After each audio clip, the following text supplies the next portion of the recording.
اعوذ باللہ من الشیطان الرجیم بسم اللہ الرحمن الرحیم۔ عزیز طلبہ، میں Muhammad Jalil Khan, principal of Naurang grammar school and college, coordinator of NGS tuition and coaching academy Sarai Naurang, آپ کی خدمت میں حاضر ہوں۔ آج کا ہمارا جو سبق ہے وہ ہے جملہ۔ جملہ کسے کہتے ہیں، جملہ کیا ہے، جملے کی اقسام کیا ہیں، تو ان کے بارے میں انشاءاللہ آج ہم پڑھیں گے۔ جملہ دو یا دو سے زیادہ الفاظ کا ترتیب وار سلسلہ یا مجموعہ جو ہوتا ہے اس کو ہم کیا کہتے ہیں، اس کو ہم کہتے ہیں جملہ۔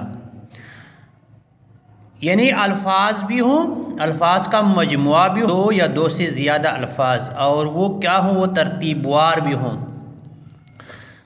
دو ہوں جیسے کیا ہے، کانا،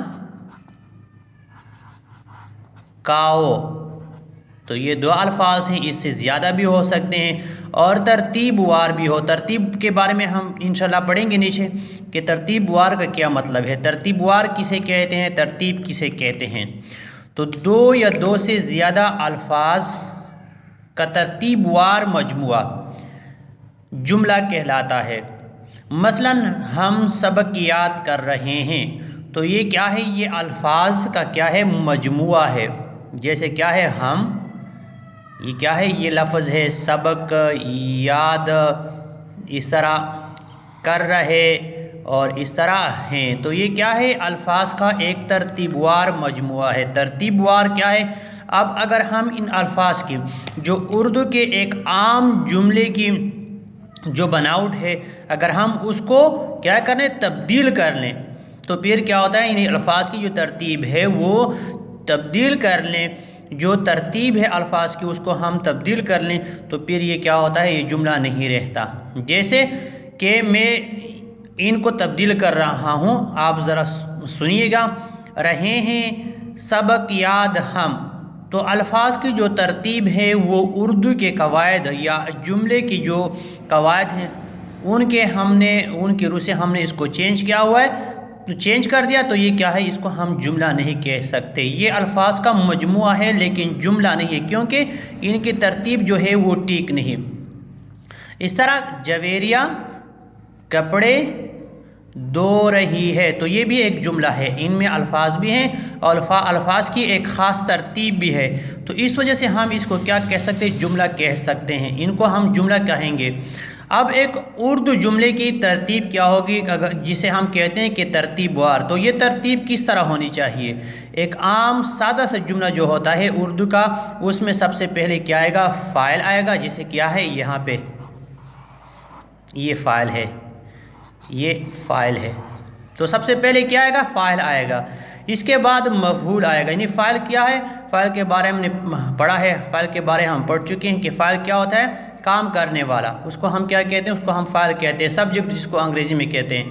اس کے بعد آئے گا کیا، اس کے بعد نمبر ہوگا مفعول کا، یہ کیا ہے، یہ مفعول ہے، سبق، یعنی جس پہ کام ہو رہا ہو، کپڑے دھوئے جا رہے ہیں، سبق یاد کیا جا رہا ہے، تو یہ کیا ہے، یہ مفعول ہیں، یہ دونوں کیا ہیں، یہ مفعول ہیں۔ تو یہ اردو کی جو ہے وہ جملے کی ترتیب ہے۔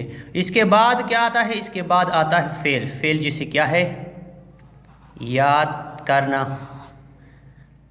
دھونا، تو یہ کیا ہے، ایک سادہ جملے کی اور بھی پھر اقسام ہیں، لیکن وہ کیا ہے، وہ نحوی ترتیب جب ہم کریں گے، ترتیب نحوی میں ہم ان کا ذکر کریں گے، جیسے کیا جملہ فعلیہ ہوتا ہے، جملہ خبریہ ہوتا ہے، تو انشاءاللہ ہم اس میں جملے کے اقسام کے بارے میں تفصیل سے پڑھیں گے، ذکر کریں گے۔ لیکن یہاں پہ ہم نے کیا کیا، جو جملے کی وضاحت ہے کہ ترتیب وار جو مجموعہ ہوتا ہے الفاظ کا، جملہ کیا ہوتا ہے، ترتیب وار مجموعہ ہوتا ہے۔ تو ترتیب میں ہم نے کیا پڑھا کہ پہلے آئے گا فاعل، سبجیکٹ آئے گا، کام کرنے والا ہوگا، پھر اس کے بعد جس پہ کام ہو رہا ہے مفعول ہوگا، اور آخر میں کیا ہوگا، فعل ہوگا۔ تو اس ترتیب سے اگر الفاظ آتے ہیں، الفاظ کا مجموعہ اس طرح یکجا ہوتا ہے، تو اس کو ہم جملہ کہہ سکتے ہیں۔ بصورت دیگر ہم ان کو الفاظ کی جو ہے وہ الفاظ کا مجموعہ تو کہہ سکتے ہیں، لیکن ان کو ہم جملہ نہیں کہہ سکتے۔ یعنی جملے کی ترتیب جو ہے وہ اگر اس انداز سے ہو، جب تک الفاظ کے مجموعے کی ترتیب جو ہے وہ فاعل مفعول اور فعل کے لحاظ سے نہ ہو تو ہم ان الفاظ کے اس مجموعے کو ہم جملے کا نام نہیں دے سکتے۔ تو آج کا ہمارا جو سبق تھا وہ جملہ تھا۔ جملہ دو یا دو سے زیادہ الفاظ کا ترتیب وار مجموعہ ہوتا ہے، اس کو ہم جملہ کہتے ہیں۔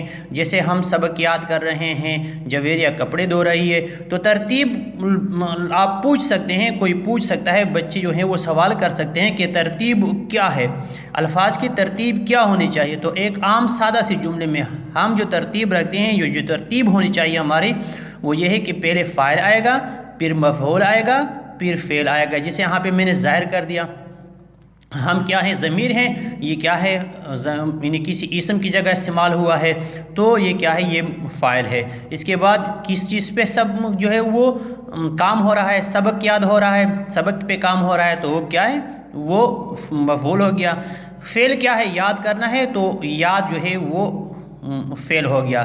اس طرح دوسرے جملے میں جویریہ کپڑے دھو رہی ہے، تو جویریہ جو ہے وہ کیا ہے، وہ فاعل ہے۔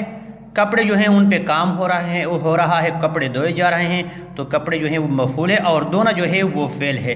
تو عام سادہ جملے کی ترتیب، اگر الفاظ کی ترتیب اس طرح پائی جاتی ہے تو اس کو ہم جملہ کہہ سکتے ہیں۔ بصورت دیگر ہم اس کو الفاظ کا مجموعہ تو کہہ سکتے ہیں، لیکن وہ کیا ہوگا، وہ جملہ نہیں ہوگا۔ اگلے لیکچر میں ان کا دوبارہ حاضر ہوں گے۔ اللہ حافظ۔ ویڈیو کو شیئر کیجئے، لائک کیجئے اور چینل جو ہے وہ سبسکرائب کریں۔ شکریہ۔